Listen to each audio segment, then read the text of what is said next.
le tempérament lymphatique.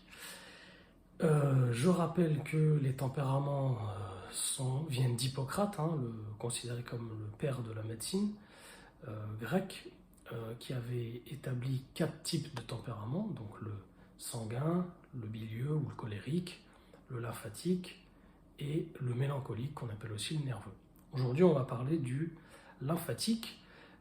On l'appelait aussi le flegmatique. Pourquoi on l'appelle comme ça? C'est que Hippocrate avait remarqué que quand on a un excès d'un certain type d'humeur, les anciens, pour eux, étymologiquement, ça signifiait fluide corporel.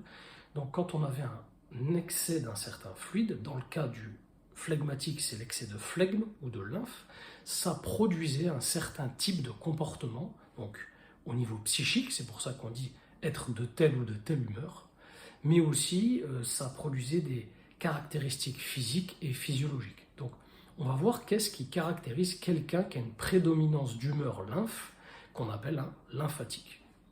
Donc je rappelle que le lymphatique, la lymphe c'est froid et humide, voilà.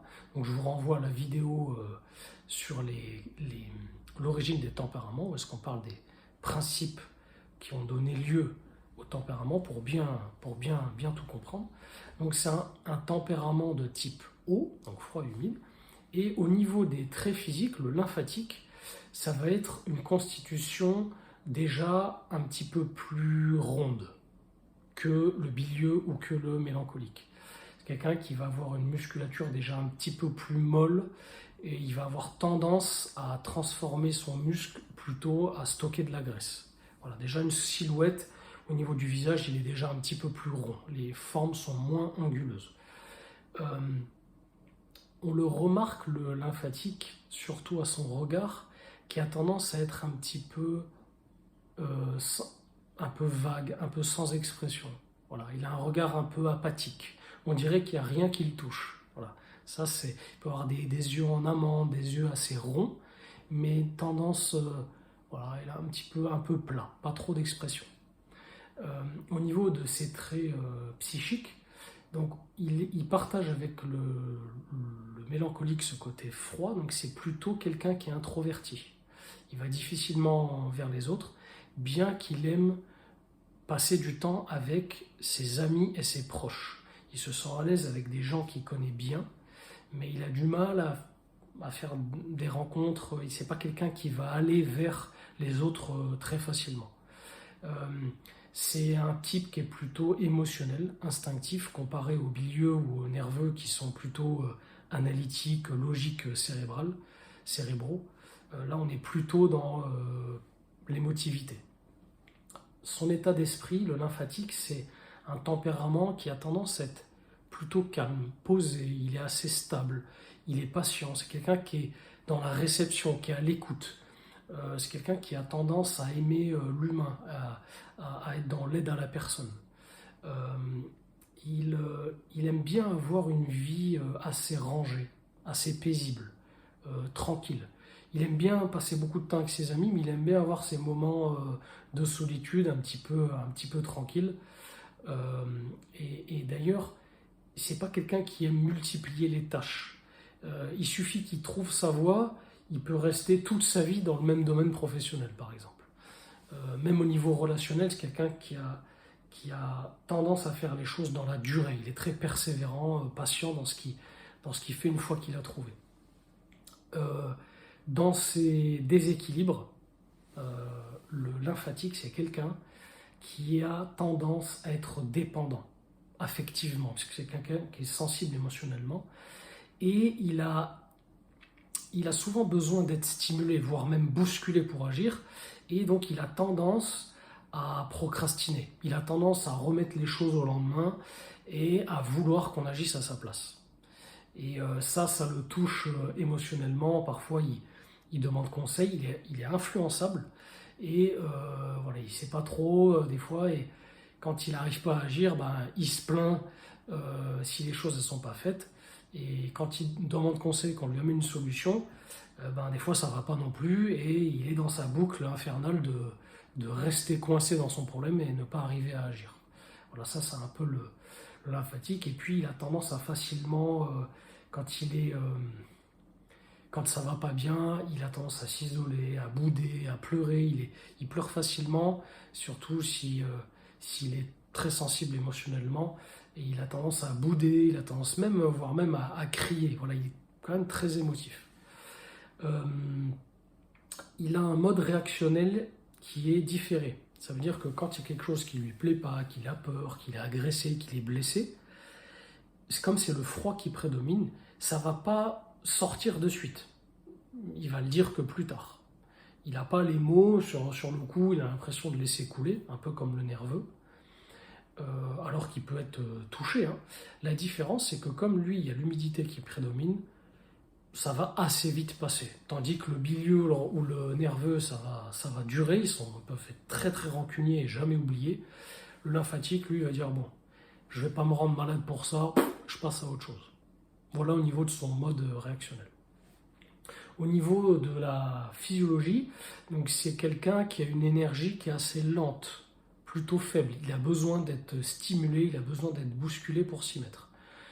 Par contre, quand il travaille, quand il est dans son truc, hein, il travaille, il a une bonne endurance sur le long terme. C'est quelqu'un qui a vraiment de l'endurance. C'est pas quelqu'un qui va être très très vif, mais par contre il est assez lent, mais il est endurant. Voilà. Il a une température corporelle qui est il est plutôt frileux, mains et pieds froids. La circulation se fait moyennement. Il va préférer la chaleur et il supporte difficilement le froid. Sa peau est assez fraîche et un petit peu moite, un peu humide. Son appétit est plutôt faible, il a tendance à grignoter.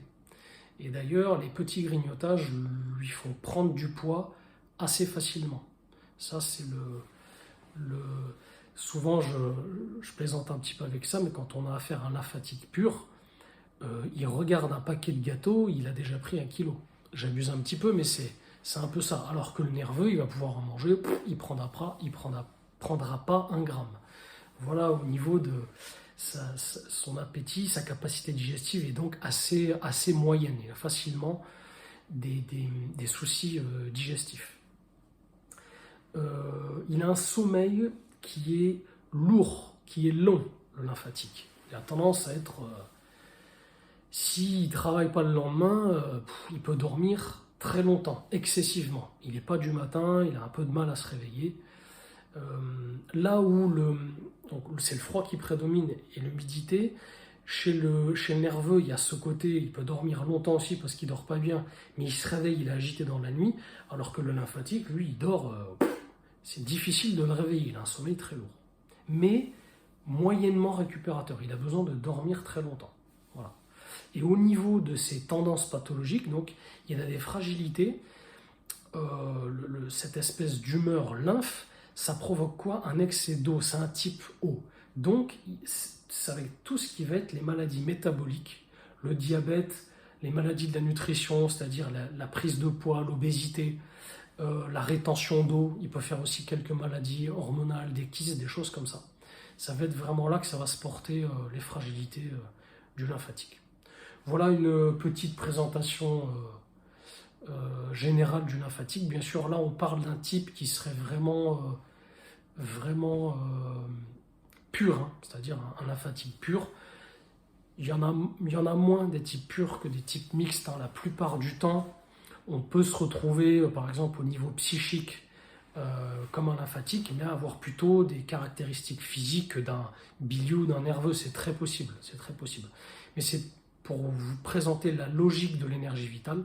Quand elle est pure, elle a tendance à donner un tempérament de ce type, tant au niveau des formes que du caractère, donc au niveau psychique, émotionnel, et au niveau physiologique. Voilà. Je ne sais pas si je ferai une vidéo sur les types mixtes, parce qu'après, bon, la nature, elle peut toujours faire des choses très, très variées. L'idée, c'est que vous compreniez qu'il y a une logique générale. Regardez aussi la vidéo sur l'origine des tempéraments, parce que quand on comprend les qualités de l'énergie vitale, donc chaud, froid, sec, humide, c'est là qu'on comprend comment détecter en fait le comportement, détecter la physiologie, détecter les formes du corps et après ajuster l'hygiène de vie en conséquence. Mais la présentation des tempéraments, c'est pour vous aider un petit peu à vous repérer et pour vous faire comprendre qu'il n'y a pas de hasard, qu'il y a une logique générale. Voilà. Je ferai la dernière vidéo sur le dernier tempérament d'Hippocrate qui sera le sanguin, donc lui qui est avec une prédominance chaude et humide. Donc on verra ses caractéristiques. Mais voilà, c'est pour vous faire comprendre un petit peu, pour vous aider à vous repérer dans vos observations. Voilà, je vous dis à bientôt dans une prochaine vidéo et en attendant, prenez soin de vous.